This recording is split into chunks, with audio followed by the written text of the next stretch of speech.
Who can get that across to you, Ed?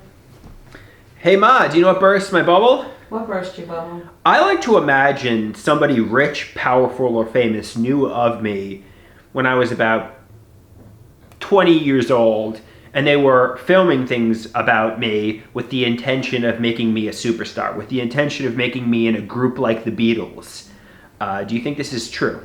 Do you sing like a Beatle? No, I mean like a movie star, like kind of like Evolution, like of the WWE. It's very rare that Hollywood producers go out and pull people off the street, but they have. Yeah, so I think the reason I was not made into this superstar, the reason I was kicked out of Evolution, the reason I was kicked out of the Beatles was because a rich and powerful person, a rich and powerful pop star, didn't like me for whatever reason. That's and they thought of me as being a psychopath. That's nonsense. You don't think so? No.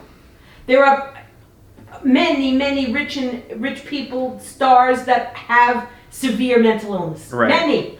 Right. I believe people were filming me with the intention of making me the next member of the Beatles. Well, where were they filming? The future. You have to think at the university. At the gym, you don't think people on the campus with a camera would be, the police would come and jail them. Come on, that's no. Yeah, so if Hollywood was secretly interested in me back in, like, let's say 2008, 2009, 2010, if Hollywood was interested in me, they would literally tell me they were interested in Absolutely. me. They wouldn't secretly on the sly record me as if I'm like the next. You can't do that. That's stalking. Yeah. That's called stalking. So basically, this is a fantasy. This is a suspicion I have, and I daydream. Well, that's typical with your and illness. the daydream becomes real. Yeah, I mean that's even. That's a very typical thing. I mean, so obviously, what Dr. Garrett says is suspect is a key word. I think is a key word. I believe is a key word. When I say those things, that's me daydreaming, and the daydream becoming real. Even like some of the delusions just getting in 2011. When I would describe them, like the abuse delusions, I often said, I suspect, I know, I believe, and these are actually key words from showing there's no evidence, and it's a delusion. But when your mind is confused, yeah, you can't differentiate between evidentiary. But like when I would describe bullying that took place in my childhood, for example. It was corroborated by you. It was corroborated by others, obviously. Mm-hmm. And also, I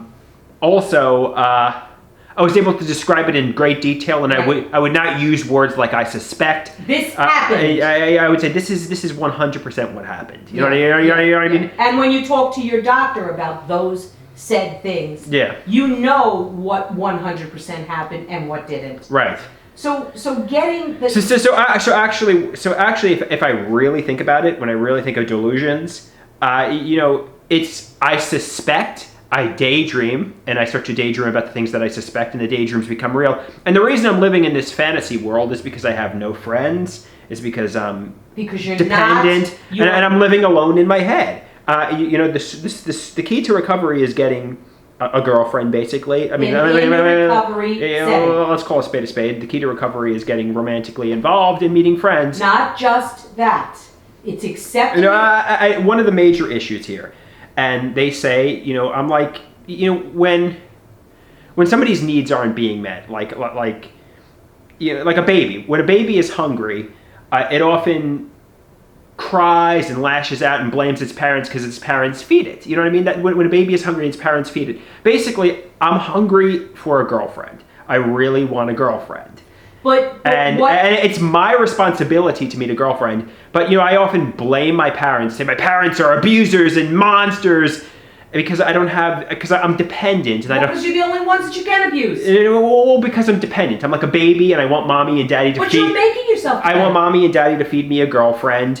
And then I say they're abusers, but it doesn't really make any sense, because at 36 years old, you have to meet yourself a girlfriend. Mommy can't meet your girlfriend. Let me but that's where the abuse delusion comes from, sexual frustration. All right, well, and then, if you ever noticed, when I was having sex, basically, I never. I mean, sexual abuse delusion is basically eradicated at this point. But it comes from sexual frustration, and it comes from wanting mommy and daddy to help me meet a girlfriend. You know what I mean? Okay, but this is the key. Yeah. Is just having a girlfriend A girlfriend is not. No, I know. gonna say- I know. A girlfriend could yell at you. You have to get yourself stable. You have to get yourself Right, financially independent. exactly, But and ultimately, you know, 36-year-old. But that will come when you're healthy. 36-year-old men want to, you know, lie and relax and get intimate with women. I mean, it's just. But you're a smart, good-looking guy. Right. Okay, you should have no trouble meeting a woman if you tick all the other boxes. And even Hollywood rescuing me, that's a delusion. That's I want mommy to rescue me. I want a pop star to rescue me. I want an old friend to rescue me. I have to save myself. I have to meet my own girlfriend. I need to take charge of my life and make my life. And accept your illness. And accept my illness. And that is what it is.